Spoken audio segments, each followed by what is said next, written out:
సమస్యలు చెప్పుకునేందుకు మీ ముందుకు వచ్చిన బాధితులను మీ తల్లిదండ్రులుగా భావించి పరిష్కారం చూపండి. ఇది అధికారులకు సీఎం రేవంత్ రెడ్డి చెప్పిన మాటలు. కానీ ఆచరణ అందుకు విరుద్ధంగా ఉంది. ముసలి వాళ్ళను వాళ్ళ సమస్యలను అధికారులు పట్టించుకున్న పాపాన పోవడం లేదు. హైదరాబాద్ వచ్చి ప్రజావాణిలో ఫిర్యాదు చేసినా చలనం ఉండడం లేదని తెలుస్తోంది. ఆఫీసుల చుట్టూ తిరిగి తిరిగి వేసారిన ఒక వృద్ధ దంపతులు జగిత్యాల జిల్లా కలెక్టరేట్ ముందు వంటావార్పు చేపట్టారు. వెల్గటూరు మండలం జగ్గదేవుపేటకు చెందిన దంపతులు తమ ఇంటికి వెళ్లే రోడ్డును కొందరు కబ్జా చేశారని ఆరోపించారు.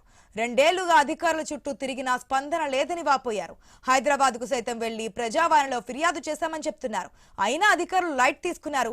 సీఎం రేవంత్ రెడ్డి ఫోన్ చేస్తేనే పని చేస్తామని అధికారులు బెదిరించారని బాధితులు వాపోతున్నారు. ఇప్పటికైనా న్యాయం చేయాలని వేడుకుంటున్నారు ఆ దంపతులు.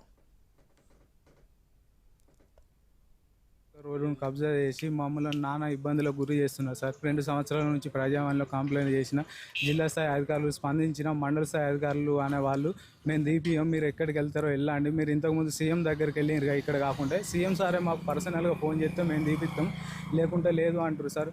మొన్న 10 తారీఖు గ్రామ కార్యదర్శి రోడ్డుకు అడ్డం వేసిన వాటిని తొలగించితే మరలా వెంటనే రోడ్డుకు మళ్ళీ బండలు వేసిండ్రు సార్ జేసీబీ తోటి. అయితే మేము పోయి ఎంపీడీఓ సార్ను కార్యదర్శి సార్ను కలవగా ఒక 2-3 రోజుల్లో తీసేస్తామని చెప్పి కూడా ఇప్పుడు వెళ్ళి అడిగితే మాకు సంబంధం లేదు, మాకు అక్కడి నుండి ఫోన్ అత్తనే తీపిస్తాం, మీరు ఎక్కడికి వెళ్తారో వెళ్ళండి అని మమ్మల్ని అధికారులు స్పందించక బెదిరిస్తున్నారు సార్. వాళ్ళు నేను పోతే మేము ఎట్లా చెప్తే మీరు అట్లనే వినాలే అని మమ్మల్ని నానా ఇబ్బందులు పెడుతుంది సార్.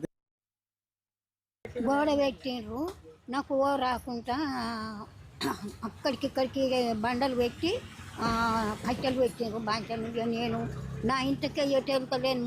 4 ఏళ్ళు అవుతుంది నేను పట్టభూమిలో ఇల్లు కట్టుకొని. నీ పట్టభూమిలో భూమి ఇవ్వమని చేస్తారు, బండ్లు తీస్తారు బాంచలు.